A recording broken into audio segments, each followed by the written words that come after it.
جی بسم اللہ الرحمن الرحیم۔ میں آپ تمام احباب کا مشکور ہوں کہ مجھے آپ بات کرنے کا موقع آپ نے فراہم کیا۔ جو میں بات کہنا چاہتا ہوں کہ پچھلے کئی دنوں سے صوبائی وزراء سڑکوں پہ کارپوریشن کی گاڑیاں اور پولیس کی گاڑیاں لے کر 15-20 لوگوں کے ساتھ روڈ بلاک کر رہے ہیں، ٹائر جلا رہے ہیں اور جو کچھ سامنے آتا ہے غریب کا جلا دیتے ہیں۔ یہ احتجاج وزراء اپنے صوبوں میں جہاں ان کی حکومت ہے کس کے لیے کر رہے ہیں اور کیوں کر رہے ہیں، کس کو دباؤ میں لانا چاہتے ہیں اور کیا مطالبہ منوانا چاہتے ہیں۔ بات تو سیدھی ہے کہ فوری الیکشن سے پیچھے ہٹ گئے، مگر دو جڑے شہروں کے درمیان احتجاج کی کال کیوں دی اور کس وقت کا تعین کیا اور نومبر تک بیٹھے رہنے کا اعلان کیا۔ بات یہ ہے کہ اگر جتھوں کے ذریعے آپ اداروں کی تقرری رکوانا یا کروانا یا نام کہ وہ ہو یا وہ نہ ہو اس کے لیے کرنا چاہتے ہیں تو یہ ریاست کیسے چلے گی؟ کیا اس سے پہلے کوئی یہ نظیر ہے؟ اور اس کے بعد آپ کانوں میں جو باتیں کرواتے ہیں، جو میڈیا کے کچھ لوگوں سے باتیں کرواتے ہیں کہ کچھ لین دین کرو جی، جان چھڑاؤ، بڑا دباؤ ہے جی، ملک نہیں چل سکتا، اس طرح ملک نہیں چلے گا، یہ کہا جا رہا ہے۔ تو بھائی یہی تو وہ ہتھیار ہیں جو 75 سالوں میں ملک کو چلنے نہیں دے رہے، کہ غیر آئینی غیر قانونی مطالبات دباؤ میں لا کر جب کروائے جاتے ہیں، منوائے جاتے ہیں تو ریاست کمزور ہوتی ہے، ریاستی ادارے کمزور ہوتے ہیں، ملک نہیں چل سکتا۔ اور آج جو 18 سے 20 سال کے نوجوانوں کے ذہنوں میں جو گند گھولا گیا، جو زہر گھولا جا رہا ہے، وہ حقائق سے ناواقف، پاکستان کی ہسٹری سے ناواقف ان بچوں کے ذہنوں میں وہ زہر گھولا جا رہا ہے کہ پاکستان کی ترقی،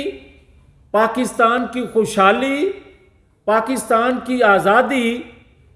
اسی میں ہے کہ اپنے سے بڑے کو گالی دو، اپنے سے بڑے کی بے توقیری کرو، گالیاں دو اور اپنی بات منواؤ۔ آج اگر یہ کہا جا رہا ہے کہ مجھے کچھ نام اور بھی میرے ذہن میں ہیں جو میں بتاؤں گا، تو بھائی صاحب ہمارے ذہنوں میں نہیں، ہمارے دل پہ نقش ہیں وہ بہت سے نام جن کی وجہ سے پاکستان کو نقصان ہوا، منتخب حکومتیں گریں، بغیر کسی کرپشن کے، بغیر کسی 1 روپیہ ثابت ہوئے بغیر چور، ڈاکو، لٹیرا، کرپٹ کسی کو کہہ کے 18-20 سال کے بچوں کے ذہنوں میں گھول دیا گیا، مگر ہم نے قومی مفاد میں لائن کو عبور نہیں کیا، اس لیے کہ یہ ریاست ہماری ہے، ہم جو باتیں کرتے رہے اصلاح کے لیے کرتے رہے۔ مگر آج تم یہ بات کرو کہ ایک مانیٹرنگ روم تھا جس سے میرے پہ حملہ ہوا اس کو مانیٹر کیا جا رہا تھا۔ تمہیں بچے یہ علم نہیں، 70 سالہ بچے تمہیں یہ علم نہیں کہ جب مانیٹرنگ روم بنتے ہیں تو بھٹو پھانسی چڑھ جاتا ہے، جب مانیٹرنگ روم بنتے ہیں تو نواز شریف کو ہائی جیکر ڈکلیئر کر دیا جاتا ہے. جب مانیٹرنگ روم بنتے ہیں تو نواز شریف کو بیٹے سے تنخواہ نہ لینے پر تاحیات نااہل کر دیا جاتا ہے. تمہیں 70 سالہ بیٹے یہ علم نہیں کہ جب مانیٹرنگ روم بنتے ہیں تو ایک دمڑی کی کرپشن نہ کرنے والا چور ڈاکو لوگوں کے ذہن نشیں کروا دیا جاتا ہے نواز شریف. مگر یہ سنو، مانیٹرنگ روم بنے ہوتے تو ایک گولی بقول تیرے لگی جس نے تھوڑی دیر میں انڈے بچے دیے اور وہ 4 جگہ لگ گئی، اور پھر اس کے بعد تھوڑی دیر میں اس نے انڈے بچے دیے اور جن جن کی خواہش تھی ان کو بھی خراش لگ گئی ان گولیوں سے. اور تم نے جو ایف آئی آر کی، جو مقدمے کی ریکوائرمنٹ قانونی ہوتی ہے میڈیکل کروانا، وہ تم آج تک نہیں کروایا تاکہ چیزیں بے نقاب نہ ہو سکے، تاکہ سازش بے نقاب نہ ہو سکے. اور جب ہم کہتے تھے کہ یہ مومی مجسمہ پگھل رہا ہے اور یہ مومی مجسمہ اسٹیبلشمنٹ کے سائے کے بغیر پگھل رہا ہے، اور جو سہولت کار تھے جو اکا دکا رہ گئے ان کو خطرہ یہ ہے کہ یہ مومی مجسمہ پگھلتے پگھلتے کہیں وہ ساری باتیں حقائق پبلک نہ کر دے جو پاکستانی لیڈرشپ سے ہوتا رہا،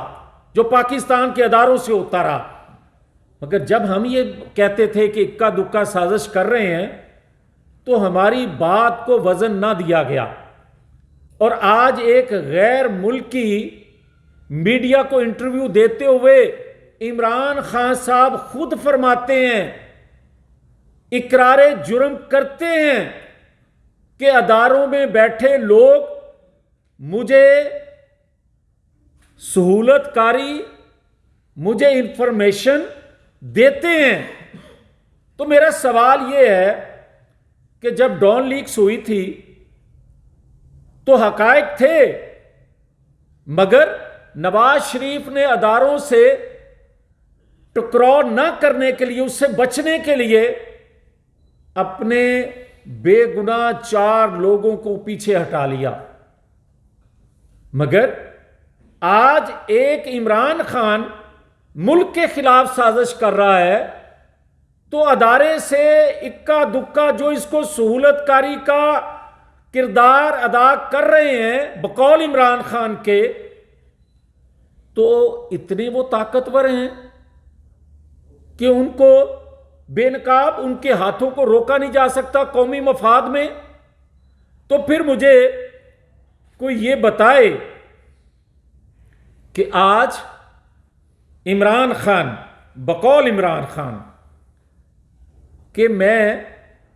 جناب اتنا پاپولر ہوں، یہ پاپولیرٹی اگر 18-20 سال کے نوجوانوں کو یہ جو بتا رہا ہے اور جس کی وجہ سے وہ بچے 18-20 سال کے اس کا دم بھر رہے ہیں، اگر ہم اس کا چوتھا حصہ بھی بتا دیں تو یہ پاپولیرٹی وہاں سے اٹھ کے کسی اور جگہ چلی جائے. ہم نشاندہی کرتے رہے مگر ہم نے ریڈ لائن کراس نہ کی، اس لیے کہ یہ ملک ہمارا ہے. مگر یہ کیسا انوکھا لاڈلا ہے جو کھیلنے کو پاکستان مانگتا ہے؟ یہ کیسا لاڈلا ہے جو پاکستان کی معیشت سے کھیل گیا، چیزوں سے کھیل گیا، جو خارجہ پالیسی سے کھیلا، جو داخلہ پالیسی ایسی بنا گیا جو ہم بھگت رہے ہیں، جو پاکستان کے شہداء، جو پاکستان کے غازیوں کی قربانیوں سے کھیل رہا ہے. مگر کیا اس کو کھیلنے دیا جائے؟ یہ کھیلتا رہے اور ہمیں کہا جائے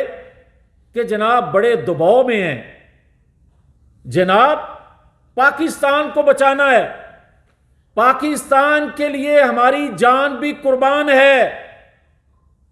یہ 22 کروڑ عوام کی جان قربان ہے، مگر اصل بیماری کو 75 سالوں کے بعد ایک سائیڈ پہ رکھنا ہوگا۔ اداروں نے جس طرح کہا